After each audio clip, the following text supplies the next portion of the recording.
The journey continues. So had another class today, and I was lucky this time because I got a tutor that I've had before.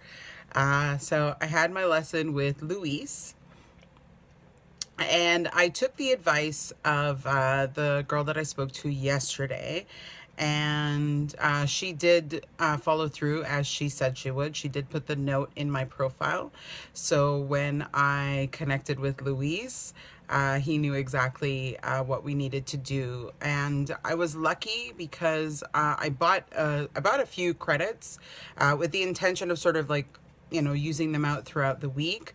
But once I saw that Luis was available and once I saw that there was an hour that I can have him for, I just booked it. So I was really excited because he was happy to see me too, which is always nice to know that, I'm booking with him and I'm really happy to see him. And then when he saw my name, he told me, he's like, I saw your name on my dashboard. I got so excited. So that was really great to hear. And it was just really good to be able to see someone that I'd seen previously. I have no issues with meeting a new person each time, but it's just kind of nice to be able to see someone that you've spoken to before, where you can just sort of catch up with them, and they could also see how you're progressing because they'll know like this is what we did the last time, and look at what you're doing now. So one of the things that the girl yesterday suggested was that I do one of the basic tests. I think basic test one or basic one test or something like that. I don't remember what it's called. But that's what I did with Luis today, and it worked out really nicely. What was very revealing for me is that I was able to see where my weaknesses were. So I have no problem describing things in present tense. I have no problem with a lot of the vocabulary, just general sort of beginner vocabulary and that type of a thing. But where my problems actually lie is with describing things in the future and describing things in the past. So this is where I'm having a lot of difficulty. I admit that describing things in the future is actually not too bad because the only thing that you really have to remember is the conjugation of the word go. Because in the future, you're always sort of saying, I am going, or he is going, or she is going, or they are going. So you're going to eat, you're going to sleep, you're going to dance, you're going to whatever. You're going to travel. So, in the future you would use that. Connor also mentioned a little bit of a hack using future tense where you're using the word to have.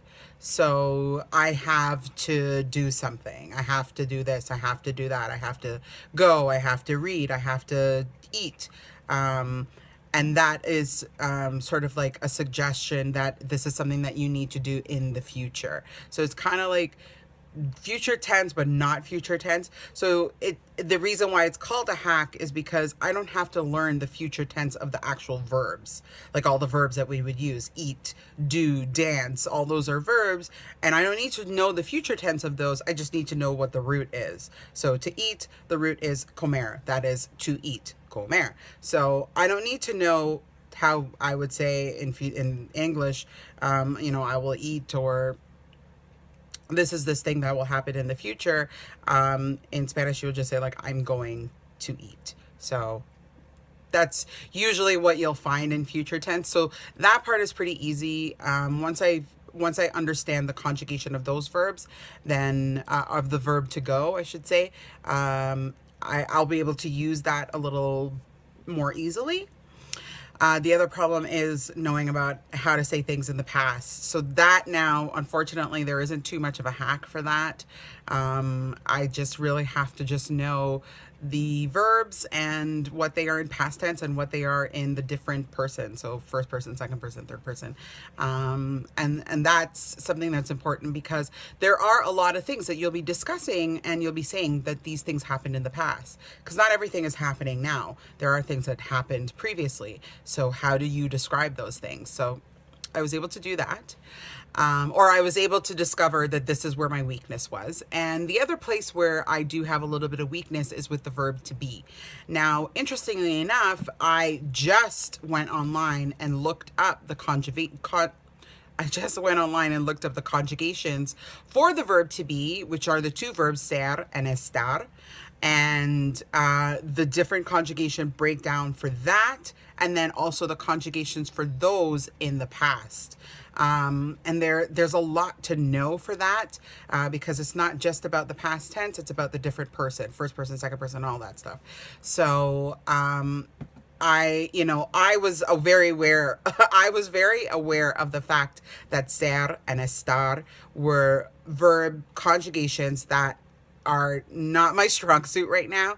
But again, I was able to discover that speaking in past tense and speaking in future tense are also issues that I'm really weak in. So these are things that I really need to focus on. But my class with Luis was amazing. So great speaking with him. I will be making a point the next time I have a lesson to let the teacher know that I really want to do those conversational lessons, because the most important thing for me is really developing that conversation, those conversation skills. So another great class. I'm just really happy with the way things are progressing. And I really wish that they would progress faster, but that's just me being hard on myself.